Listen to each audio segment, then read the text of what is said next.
All right, hello people from the internet. Hello everyone. Good morning, good afternoon, good evening. It is Nice Settler here with another non-gameplay video where I will be talking about all of these scrolls that you're currently seeing on the screen right now.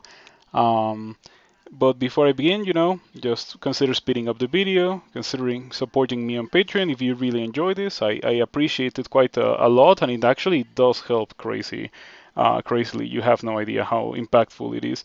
But anyway, with that out of the way, let's begin. All right, you know what scrolls are. They're a very basic part of the game. So basic, in fact, that you may have less than an hour of playtime, and you will have already interacted with some of these that you already see on the screen. But yeah, you can get kind of fancy with these. They have a very rich usage, and in recent times they have gotten some fancy new additions. As you can see, scroll of butterflies, a scroll of poison, um, some pretty interesting new scrolls. But yeah, let's start with the scroll of Acquirement. A wonderful scroll which causes the creation of a valuable item, with the reader choosing from a small selection. The items offered will often be a good match. I got a bug report that funny thing that it happened while recording a video. But yeah, the items offered will be a good match for the reader's skills. And if nothing recommends itself, the reader can always choose a heap of gold. It is a very rare scroll. The description doesn't lie. This is actually quite a rare thing to find. Um, it is obviously a good thing to have. Worst case scenario, you just get a bit of gold. So it's good. But you can also get some pretty like run-defining items out of using this. So it is very clearly something that is desirable to any character that happens to find it. No character will ever be like, oh, I found a scroll of acquirement. Like, I don't need that. That's trash. As it will happen with some of the other scrolls. The reason for its rarity is that, like, if an item is so universally desirable, it will be a rare item, unless it's a kind of a consumable. This is also a consumable, but leaves you with something that will potentially not be a consumable, such as like a manual or something like that. So like, yeah, it will have a permanent impact on your character pretty much, and that's why it's so rare. Anyway, not much else to say about this, other than probably hold on to it for the purpose of the money. If the items that you have are good in your scroll of acquirement, like the items that are in your scroll of acquirement are good, but they are not incredible or run defining or godly. If it's something okay, maybe hold on to the money to see if you find something better in like the orc shops or a bit later in the game, and then just like make your decision. You can cancel out of the current window of acquirement without it like being wasted as it used to be in previous versions. Now you can just read the acquirement, and the moment that you read it, you get to see the options. Those options will be there until you choose one of them. Even if you get a different scroll of acquirement, it will offer you the exact same stuff until you choose one of those items or gold, and then it will offer you a different selection of things. That's how it works nowadays. So it is not a terrible idea to just hold on to it in case you're indecisive, and none of the items offered are insane. They can be good, but not insane. But obviously, if you get like something insane for your character, like something crazy, something that will immediately and heavily have an impact on your character, it's probably for the best if you just grab it immediately. As long as you're gonna immediately use it, I think that's a big factor. If you're going to immediately use it, then definitely acquire it immediately. But anyway, that's acquirement.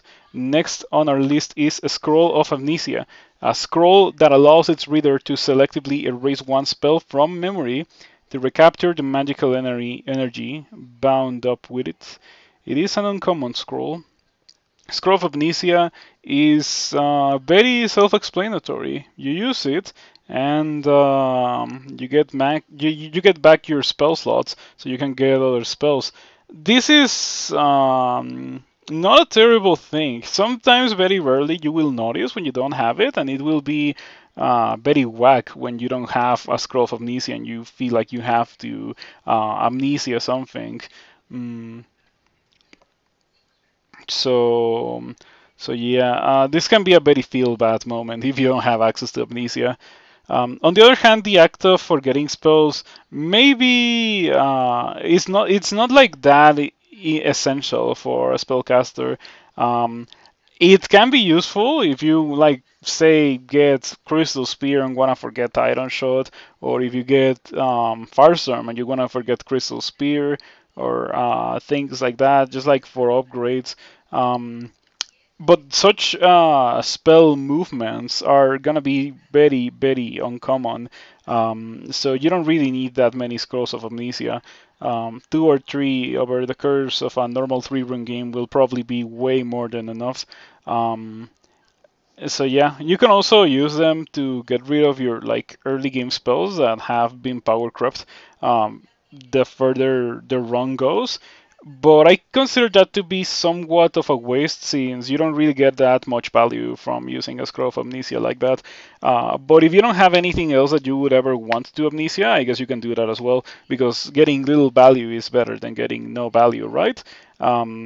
Yeah, not much else to say. This is very straightforward. This one doesn't have many tricks up its sleeve, as opposed to Acquirement, which did have a fair amount of things that you can do with it that I mentioned. So anyway, next on our list we have Blinking, a scroll that allows its reader to teleport a short distance with precise control. It is an uncommon scroll. This is the single most powerful and important consumable that the game currently has, in my opinion. It is one of the strongest ways to get out of jail in Dungeon Crawl Stone Soup. Uh, scroll blinking, as it says, precise control is the big part. You can select a tile, and unless there is like an invisible monster in the tile that you selected, it will land you there. I think if there's some monster in the tile that you selected, yeah, an invisible monster, it either fizzles or blinks you randomly. I don't remember what exactly happens since it's been such a long time since I've done it myself. So just to be safe, try to target tiles that you're like 100% sure don't have an invisible monster on them, to avoid nasty surprises. Mm, Scroll blinking is a very powerful escape tool, as I mentioned. Um, the precision allows you to get out of extremely nasty situations where it really is most likely the only thing that you have access to in order to survive. That's why minus scroll is the worst mutation in the game because it deprives you of the best escape option that the game has to offer. The best escape options in general, because scroll teleport is also really good. It's just slightly more difficult and less of a panic button than blinking is. So yeah, blinking is precious. It is. It may say here that it is uncommon, but I've had games where I find three in the entirety of a 3 or 4 run. You can really get absolutely boned with the number of scrolls of blinking that generate in any given game. So you need to treat them very, very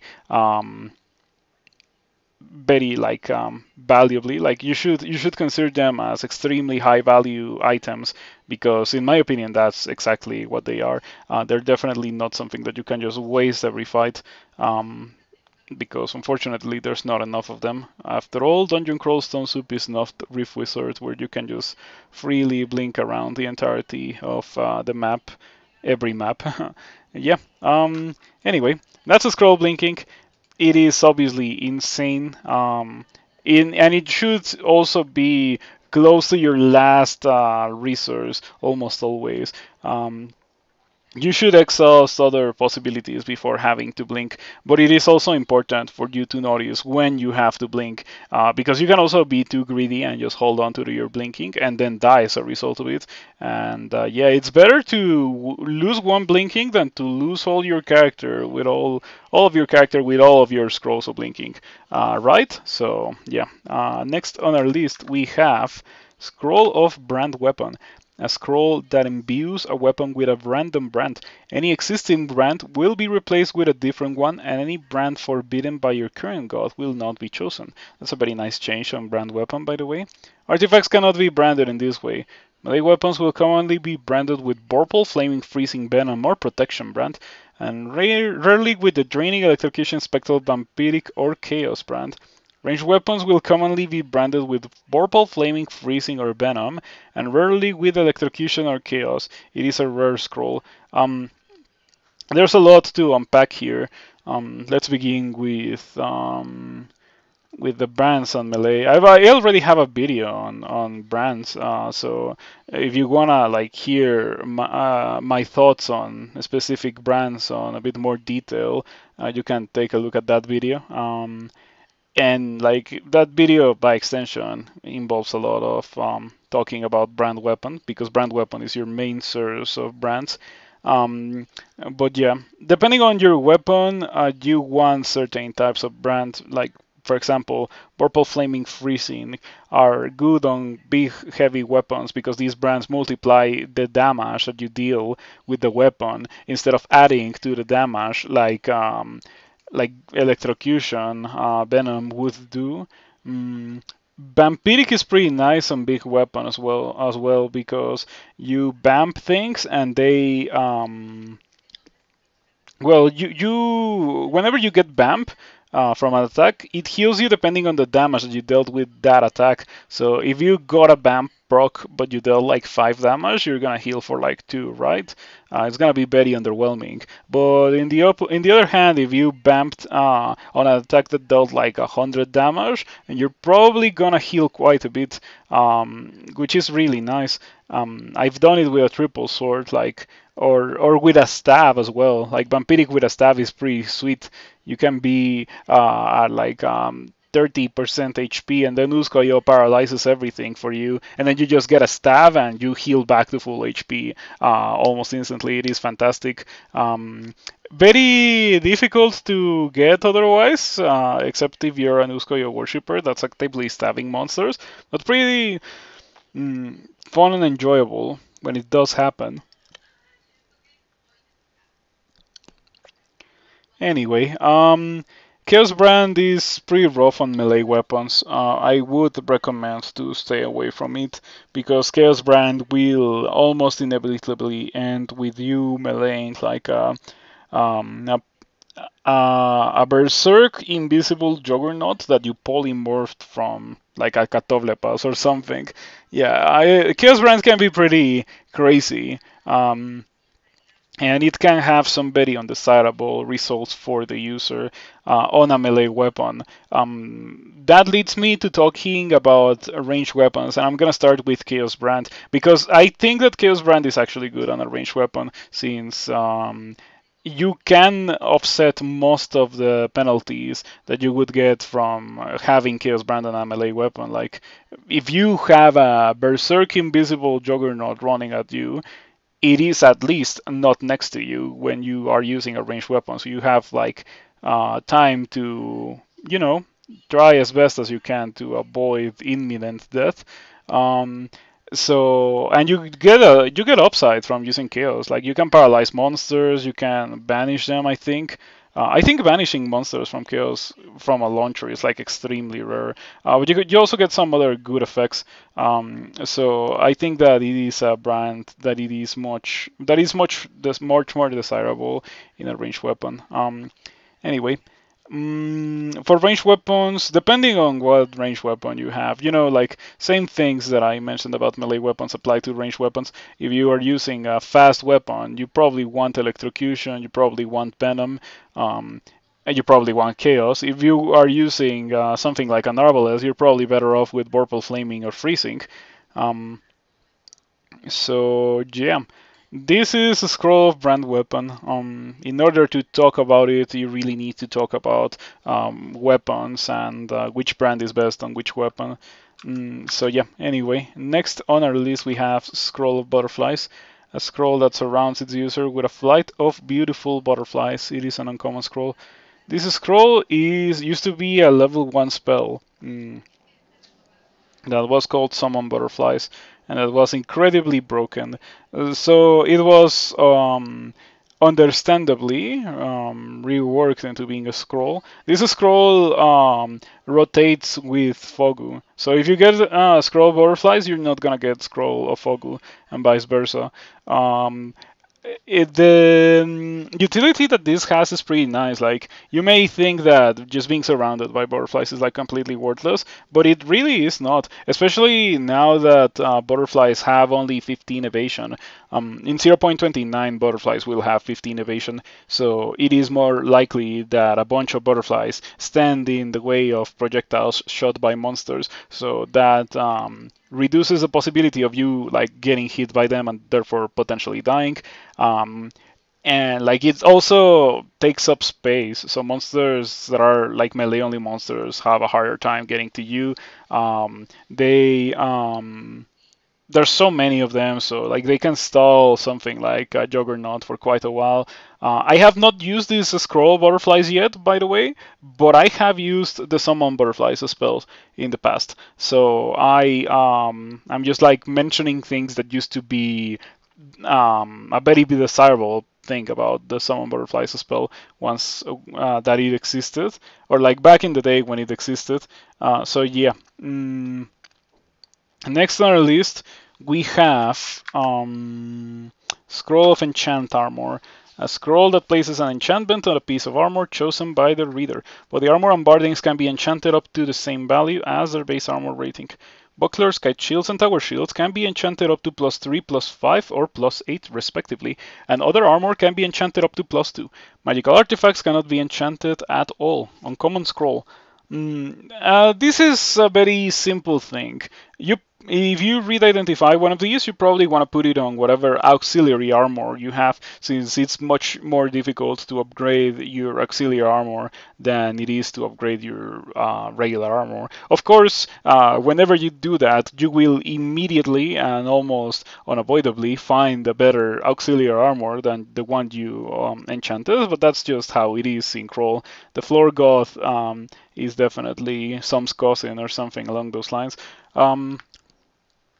I would say that it is almost never worth it to enchant a shield using a scroll of enchant armor, because you don't really get as much value out of it. Like, increasing one shield is, in my opinion, worse than increasing one armor class. Of course, however, if you don't have anything else that you will ever want to enchant in your armor slot, in your normal armor slot, it is a good idea to use these on your shield. Because it's better to get little value out of an item than getting literally zero value out of an item. If you think that at any point in the game you may want to enchant body armor, don't use these. Or I guess I say body armor, but like, auxiliary armor. Like all the armor that actually contributes armor class to your character, not shields. If you think that you will ever want to use these to enchant those, don't use them until you actually have the thing that you want to enchant. Unless you feel like you may die if you don't do it. I personally try to hold on to them as much as possible, so I can enchant like my endgame gear. I usually find these to be exceedingly rare, just like with blinking, and it is difficult to get as many as I would like to fully enchant my stuff. So yeah, even though I try to preserve them as much as possible, I still find myself quite frequently being unable to fully enchant all my things. Now imagine if I was just running around enchanting robes and stuff, or troll leather armor. I would never have any enchant armors later on, and the end game would be kind of rough. So yeah, I guess that's all that I can say about Enchant Armor. Let's go to the next one, which is Enchant Weapon.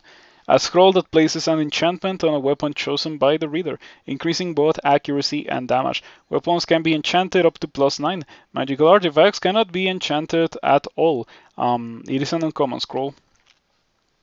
So, Enchant weapon, pretty much very similar to Enchant armor. I feel like all of the things that I said about Enchant armor also apply to Enchant weapon. Like, don't just run around enchanting random flails. Maybe hold on to them so that you enchant whatever endgame weapon you want to have. I think that enchanting your endgame weapon is probably a bit more impactful than enchanting your endgame armor, since you probably get more use out of your weapon than you get out of your armor. In my opinion, like a highly damaging weapon is probably a bit more valuable than highly protective armor, because offense is a pretty fantastic defense in this game. Like, monsters have a hard time dealing damage to you when they're dead.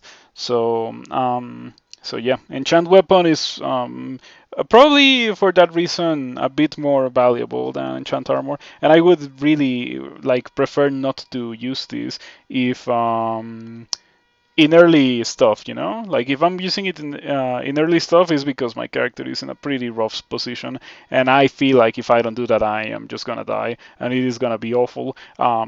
Just like sacrificing late game power for early game power in the hopes that later in the game I find either a good weapon or just like more of these, something along those lines. That is not to say that it is a terrible idea to use them early. If you happen to find something like maybe even a Dire Flail or like a Laya Tank or a Great Sword, whites always like to carry around insane early game weapons, specifically those that I've already mentioned. Well, Dire Flails and Great Swords, they don't have Laya Tanks. But if you find one of those, like those are very respectable weapons that you could theoretically use for the entirety of the game. So you could easily enchant those to +9 and not feel like you screwed yourself out of a win, or that you did some like permanent, irreversible, crippling damage to your character. So yeah. You can also do it with one-handed weapons, but I think one-handed weapons earlier in the game are significantly more lackluster than the two-handed options. The best that I can imagine is like a Maimon's Demon Whip. If you happen to find a Maimon, maybe you could enchant that. You could also theoretically enchant a Scimitar from an Efreet, but I would just straight up not do it. I would hold on to the dream of finding a double sword or a demon blade or a great sword or a triple sword, most likely. So yeah, that is Scroll of Enchant Weapon. Next on our list we have Scroll of Fear, a scroll that causes great fear in those who see the one who reads it, even if the reader is invisible. Allies of the reader will remain unaffected. Non-living undead and plant monsters cannot be feared, and berserker or frenzied monsters are also immune. It is an uncommon scroll. So, Scroll of Fear is a pretty respectable and decent escape option as well. Definitely not on the same league as Scroll of Blinking.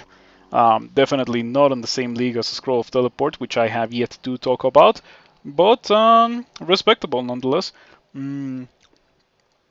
So, Scroll of Fear is useful for monsters that don't have that much willpower. If you need a specific number, I think it casts Cause Fear at 70% power of what your Cause Fear can get to. It is quite a lot of spell power on this Scroll of Fear, but your Cause Fear can be even more powerful. However, you have to train a lot of hexes for that, and that is its own downside, because any training that you put towards hexes is not training that you're putting towards a better skill. So yeah, I generally don't get Cause Fear, but I do like to use my Scrolls of Fear every now and then. Good targets for these are Draconians, Orcs, animals in lure, and I guess early game monsters, that's a given. Trolls later in the game. Bad targets for this are elves, obviously the monsters that are immune to this. And yeah, that's pretty much it. Only elves and monsters that are immune to this. Don't try this on monsters that have a lot of willpower because it's gonna fail. I generally try to not consider this as an option if the whatever I'm fighting has 2 pips of willpower or more in its description. It is important to check that kind of thing whenever you're thinking of using this because otherwise you may feel roughed when it was probably not the correct decision to use this. Um, since it checks willpower, it's extremely unreliable against some monsters like a Toble Pass or all the elves that I've already mentioned. Um, so yeah, not much else to say about Scroll Fear. Very straightforward. It has some combos. You could theoretically use Fear then Poison to make monsters run into clouds of poison, which is pretty funny, pretty fancy. But generally, I just use it as an escape option. It is better to use Scroll Poison in other ways that I'll talk about when I get to it. Next on our list, we have a Scroll of Fogu, which rotates with Scroll of Butterflies. Scroll Fogu is a scroll that surrounds the reader with a dense cloud of Fogu. It is an uncommon scroll. This serves to block the line of sight of monsters that has a strong ranged attacks or are otherwise very dangerous to have at the edge of the screen, or like being able to see you. For example, Orc Priests and Iron whatever Thunderhawks, the ones that are in bolts now, also Convokers, are pretty nasty monsters when they can see you because they can just spontaneously decide to recall monsters. They will not do it if they cannot see you. But if they already started convoking, Scroll of Ogu is not going to do anything to stop that. So Scroll of Ogu is pretty nice. It is just an item that is not what you would think it would be. I've seen some people read Scrolls of Ogu on monsters that are like next to them, and like that's rather useless for escaping the monster that is immediately next to you. But it does have some interesting and useful properties because, as I mentioned, it blocks line of sight of monsters that are away from you. So that can be really nice. Mm, it also can prevent you from getting affected by clouds, by very nasty clouds of miasma or poison in salt. If a tile already has a cloud, it won't be replaced by a different cloud. It cannot be replaced by a different cloud, so you can just apply clouds of Fogu to prevent other nastier clouds from inhabiting your current tile.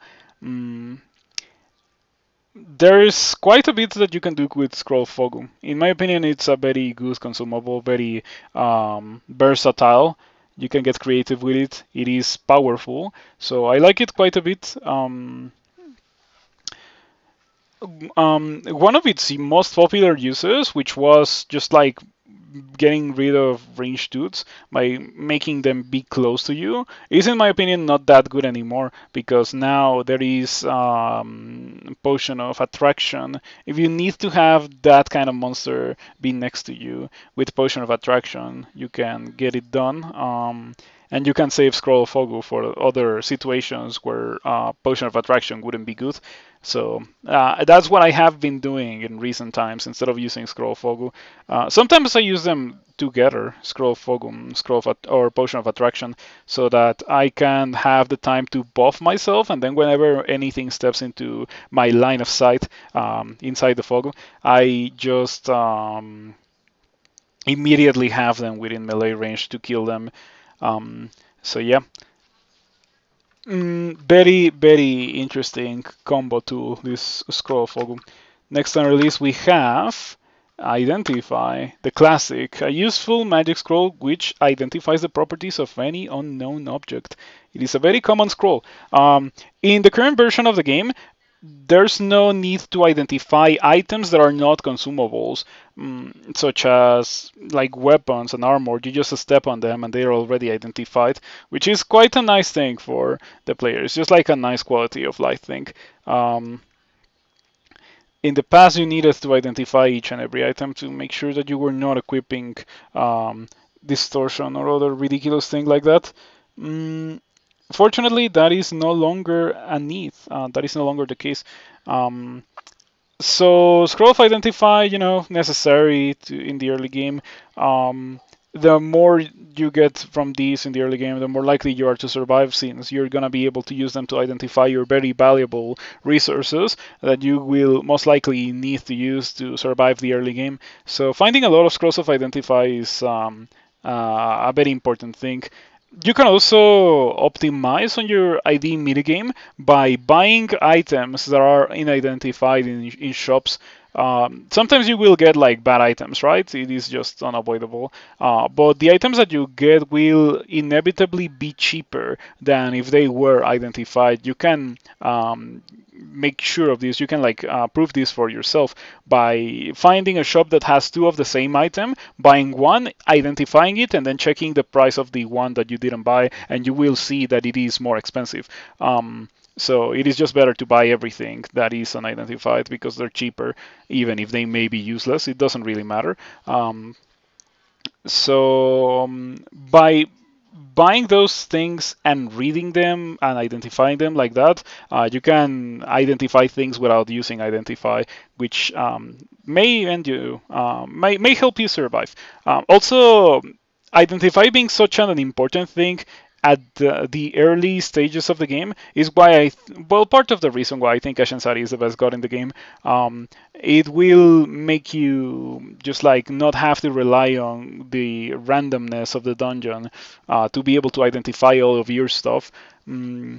And it will let you know exactly what resources you have access to for those nasty early game situations before you get ridiculously powerful thanks to Ashensari, which will inevitably happen with Ashensari. So yeah, scroll of identify, very simple but very necessary. It's like water, if you think about it. Next on our list, we have scroll of immolation. A scroll that fills the creatures around the reader with an unstable and powerful inner flame. It is an uncommon scroll. Scroll of Immolation is very funny. It can be kinda dangerous to you, but it is very funny nonetheless. Let me just start talking about Immolation. Mentioning, the situation that probably everyone has been in. You are in the early game and you are stuck in a fight that you won't be able to win, and you're reading random scrolls hoping for teleport, and what do you get? Immolation. And then you read your next scroll hoping that it is teleport, and what do you get? You get Torment. And now the monsters that were immolated the previous turn are gonna take a lot of damage. You're gonna take a lot of damage. They're gonna place a cloud of fire on themselves, and the cloud of fire is gonna kill them because it's the early game and monsters don't have armor, don't have HP, and then you're gonna die, which is pretty funny. Yeah, that's definitely something that can happen with Scroll of Immolation if you read it when you're not 100% prepared to use it to its fullest extent. But the upside of using this is gargantuan. It is such a powerful item. It gives your character access to something that non-spellcaster characters have a rather hard time acquiring, which is attacks that can hit a sizable amount of monsters at the same time. You can do this with wands, you can use this with evocables, but Scroll of Immolation is like the cheapest option in terms of skill training. For wands and evocables, you need to get some training in evocations. For gods like Nemelex or Kazla, you would need to get invocations. For gods like Ru, you have to go Ru, which is a punishment on itself. But with Scroll of Immolation, all you have to do is make sure that you're not gonna, accidentally destroy your character with the explosions, and then you're good to go. It is really good. I like this item so much. This item is great for killing those rooms of bees or orcs that you encounter. You just get into a position where you can see the most of them, and you just read this and kill one, and then a chain reaction will happen. You will most likely eat one or two explosions, but it is probably going to deal less damage to you than just having to deal with 20 bees or so in a row, even if you have access to a corridor. the damage and the poison from those can definitely stack up. So I generally look forward to using Immolation to get rid of them.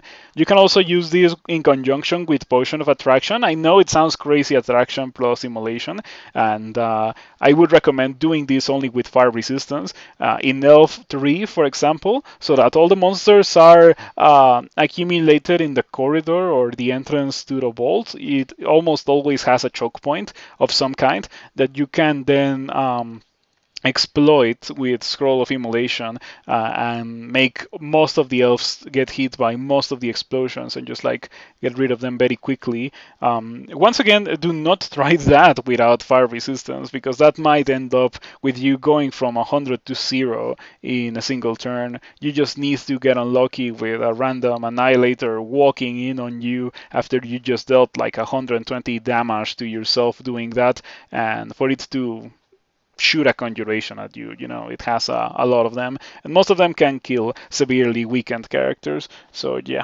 do think about that one with a bit of care. But it is a powerful thing that you can do if you have access to, you know, the requirements. Scroll of Emulation is even good against single target characters, or like single targets. For example, if you're in the early game and you encounter Harold or something, and Harold is extremely annoying, you can try to use Immolation and then hit Harold once or twice. As long as Harold doesn't hook you, you would be able to kill Harold, because the clouds of fire deal a fair amount of damage to the monsters in the early game. They can die very quickly. I think something that has a halberd, like or like a polearm, like sometimes Maggie, sometimes Uruk. Monsters with polearms are the best example of Immolation being really, really good against either a single monster or a small band, because those monsters are never going to be next to you, so you don't have to fear the explosion. And so you can fight them freely, turning the upside of them monsters having a polearm into an upside for you. Yeah, this scroll is incredible. If you have never given it a lot of use, do think about using these, because they're really, really fantastic. Anyway, next on our list we have Magic Mapping. A scroll that reveals the surroundings of the one who reads it. It is an uncommon scroll. Magic Mapping is very simple. Like you can see one line of text. It just maps the entirety of the floor. Very good for when you get shafted. Very good for when you have a portal bolt. Very good for Elf 3, so you can see where the entrance to the vault is. Very good for Bolts 5, maybe. For Bolts 5, it's not that great.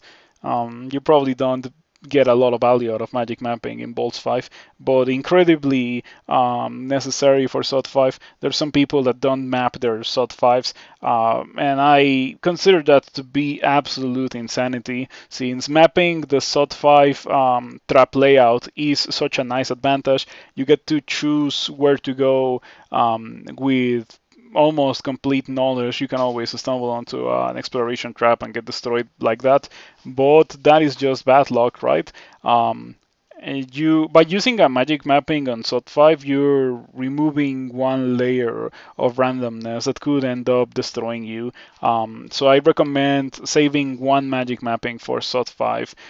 You could also use these for the entirety of SOT. So you just go straight down if you feel like you would have a pretty rough matchup against some of the common SOT monsters. You know, Quicksilver Dragons and Purple Draconians are extremely common, and they're extremely nasty for Transmuter characters, since a single application of their breath weapons just gets rid of all of your offense and defense that comes from the form. Alongside the mana that it took you to cast it, only for you to cast it again and then have it be dispelled again. If you have a character like that, it may be in your best interests to not do SOT, or to do as little of SOT as possible, and so Scroll of Magic Mapping helps a lot with that. For getting shafted, obviously, like usually when you get shafted and you really need to go back up, you're probably not going to have a lot of these. But if you happen to, or if you have not identified it and you have a stack of unidentified scrolls, it might be a good idea to just read them all and see if you happen to find magic mapping.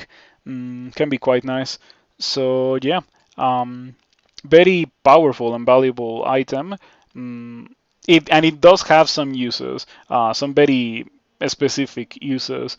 I don't really use this that much other than those specific uses, but yeah, it is definitely like the MVP when you need it.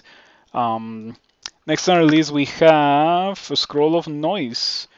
Um, a prank scroll that creates a loud noise when read. It is an uncommon scroll. So, scroll of noise is it is not useless actually. Sometimes you can benefit out of creating a lot of noise. You can make it so that monsters go towards the source of the noise mm, and like investigate, pulling monsters towards you. That can be useful in Elf and in SOT 5. In situations where you would rather take the fight in a specific part of the level that is most advantageous to you, Scroll of Noise can be used for that. However, I have not done that because I usually don't bother picking these up. It is almost always going to be better just to step on an alarm trap and just be done with that in SOT. And for Elf, yeah, you just shout.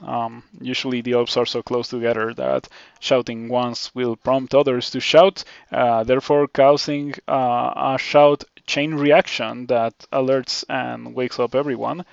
So yeah, that's a scroll of noise. It can be very nasty to read identify one of those in the situation that I mentioned earlier with magic mapping. When you get shafted and you read your scrolls, and instead of getting magic mapping, you get noise, that can kill you. So yeah, it's pretty rough. But then again, shafting is also pretty rough.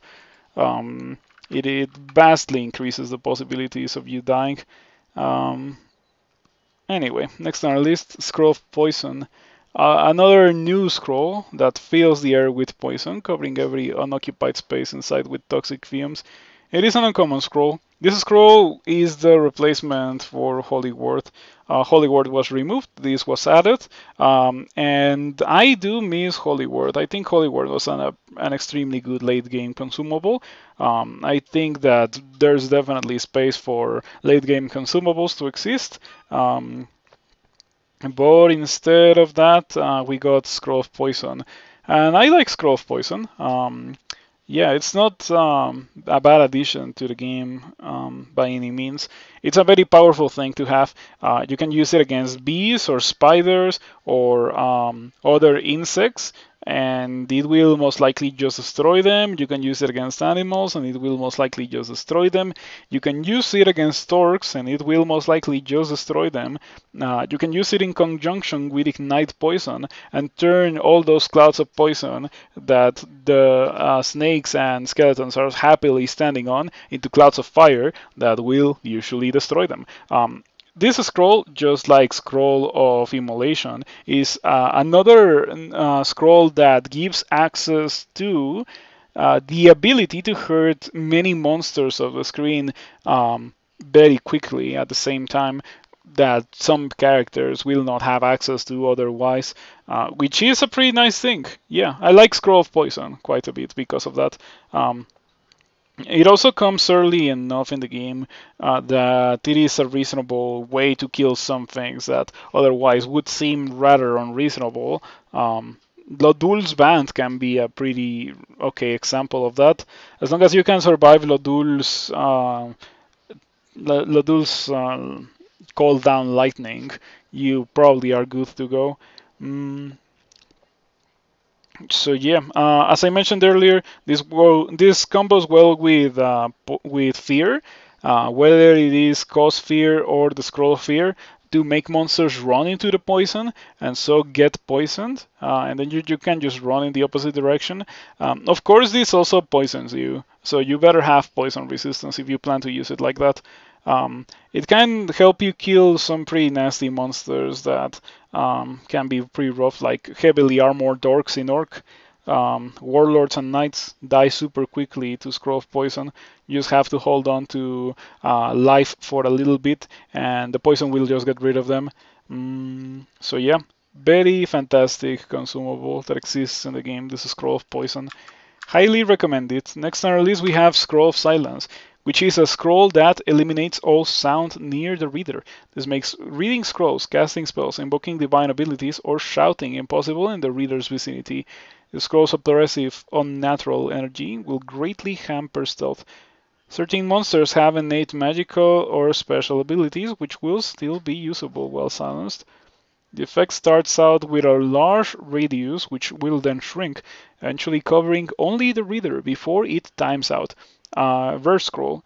Very, very powerful consumable. Definitely a late game consumable. This absolutely destroys leeches. This also does very well against any form of late game spellcaster. It is, in my opinion, rather worthless to use this against an Orc Priest, but it can be the difference between life and death when you use it against a Deep Elf, Annihilator, or any Draconian. Do keep in mind that this is an effect, a status effect that Quicksilver Dragons and Purple Draconians can get rid of. So yeah, maybe don't use these when you're fighting those because they will just get rid of it, and this is rather rare. You cannot really afford to lose it, just like that. So that is Scroll of Silence. Very, very good. It combos quite well with Attraction. And by extension, it combos quite well with the things that Attraction combos with.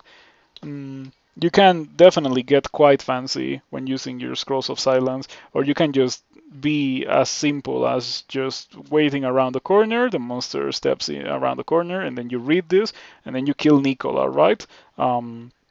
Yeah, definitely pretty strong, and I definitely recommend carrying these on any character that is not casting spells. In fact, the silence effect is so powerful that it is a very nice thing to have on characters that can use the silence spell, which definitely entails the construction of a very specific build. Like, if you're not a warrior mage with decent tankiness and decent damage output without using spells, you cannot really use silence.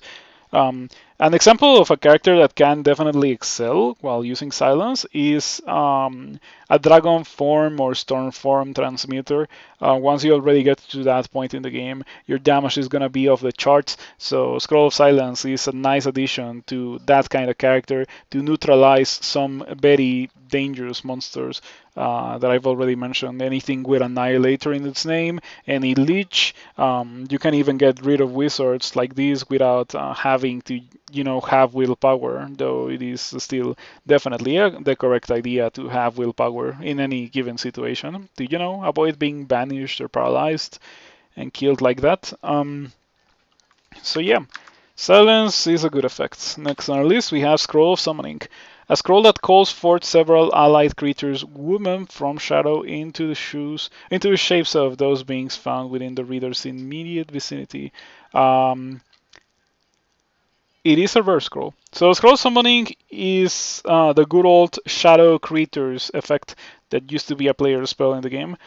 It was a player spell for quite a while. It got removed just a bit ago, like a couple of years ago. Not a very not very crazy. No, that's actually not true. It was a pretty crazy spell. Not very crazy at the early stages of the game is the thing that I wanted to say. But of course, the more the game progresses and the more dangerous monsters you're fighting against, the more value you get out of shadow creatures, because it pulls monsters from the pool of monsters that can generate on the level that you are in. So in depths you can get like juggernauts and like shard shrikes or caustic shrikes and other nasty, incredible things. Whereas on D1 you would get quokkas and stuff. So definitely the more the game progresses, the more powerful this scroll gets. absolutely fits the criteria of of a late game consumable. But I still miss Holy Word, I have to say. Regardless, Scroll of Summoning is pretty powerful. It can save you in weird situations, such as in a gauntlet. You can use it as a scroll of butterflies to block line of fire towards you, or to distract the monsters. Um, do not undervalue this item because it is actually quite a powerful consumable. Sometimes you can just kill things by using a scroll of summoning. Like, you may be stuck in a fight that you think you're absolutely unable to win, and you're getting ready to escape, but then you read scroll summoning and you get like 3 juggernauts, and they just run at whatever wants to kill you and explode it, because that's what juggernauts do, and that can be quite nice. Yeah. Mm, so scroll summoning, sweet. Next on our list, we have teleports. Finally, a scroll that translocates the reader to a random position after a short delay. Reading this scroll while waiting for a teleportation will instead cancel it. It is a common scroll, and I'm pretty sure some of you didn't know about this. But yeah, if by some reason or for some reason you're teleporting and then you decide that you don't want to teleport anymore, you can read another one to cancel the teleport. You can also use a potion of cancellation to cancel the teleport as well. But usually the most economic option is to just read a second scroll teleport to get rid of the teleport status effect. Mm, so yeah, this is obviously a very important early game consumable. It will save you in the early game. You have time to not die in the early game almost always. Sure, attacks of opportunity are a thing, but I feel like the amount of characters in the early game that survive with like 1/10 of their maximum HP is much higher than the amount of characters that survive such conditions in SOT 5 or so, because of the abundance of effects that completely ignore the characters' defenses or resistances later in the game. Such as Orb of Fire's Fireball. That's probably the most infamous example. Like, you're probably not gonna survive being at low HP in the vicinity of an Orb of Fire, um, because you can always say, I'm gonna trust my evasion rolls, but there's no evasion rolls to be had against explosions. Um, so yeah, I would say that Scroll of Teleport alongside Potion of Heal Wounds are rather early game consumables that sometimes can have a use in the late game, but you can probably expect to use or to be forced to use more than one of them if you actually want them to be effective. That is not a bad thing, but yeah, do not hesitate to use this in the early game. It can definitely save you, even if you have to use 3 or 4 in one go just to disengage from a series of nasty situations. Mm, so yeah, pretty nice thing to have. I like Scroll of Teleport quite a bit. Next on our list, we have Scroll of Torment, a scroll that calls on the powers of darkness to inflict great pain on any nearby creature, including the reader. This helps the resilience of all living creatures, although it is never directly fatal. It is a rare scroll. What does a Scroll of Torment do? Well, you already saw it. I already read it. But what it does is kill you in the early game because you're reading scrolls, hoping for teleport or blink, and you get torment, and then you die. That's, in my opinion, one of the things that it does the most. It can also be extremely useful if you happen to be torment immune or torment resistant. When comboed with Immolation, because Immolation already kills things quite well, but it definitely speeds up the process to torment everything, and not only place clouds literally under everything from the Immolation, but also half their HP. That will most likely trigger a bunch of explosions very quickly and end with you killing everything. Yeah, and that is quite nice, and I would definitely recommend that if you can afford to get tormented or to invoke torment in one way or another. Yeah, players have access to Torment immunity in the form of Potion at 3, but that comes with its own downside of being unable to move, right? So if you have a monster next to you, if you're using Torment Immolation, it is going to place a cloud of fire on top of you when it inevitably explodes, which can kill you. It can be quite bad. So yeah, for characters that are not innately resistant or immune to torment, Scroll of Torment is a very difficult item to use. For characters such as gargoyles, ghouls, obviously dead vampires, bloodless vampires, um, mummies, yeah, the undead characters can make better use of Scroll of Torment than most other ones, and Gargoyle too can make good use of it. Shadow form characters, mummy form characters also get a lot of value from Scroll of Torment. The funny thing about mummy form being immune to Torment is that by the time you get mummy form, you're also fighting a bunch of dudes that are also immune to Torment. Um, Usually demons, sometimes mummies. So yeah, the more the game progresses, unfortunately, the least useful this becomes.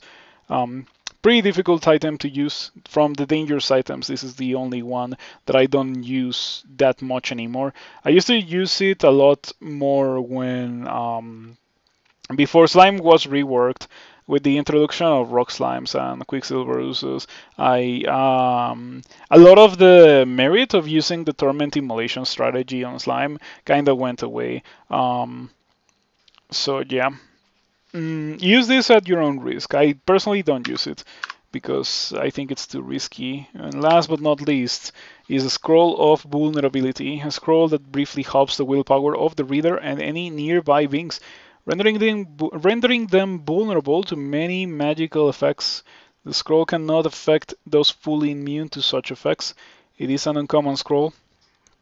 This is one of those scrolls that you read in a panic in the early game, and then you get confused with an almost 100% chance by an orc wizard, or paralyzed, or hexed in some other way. It can be quite nasty.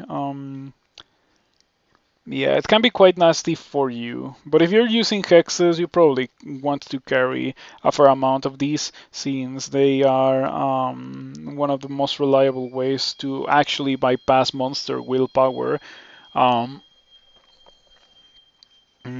I generally don't use hexes, and I try not to rely on things that check willpower. But if I am using wands or stuff, it might not be a terrible idea to carry around a couple of these just to try to actually hex the monsters, or to give myself a better chance to do so.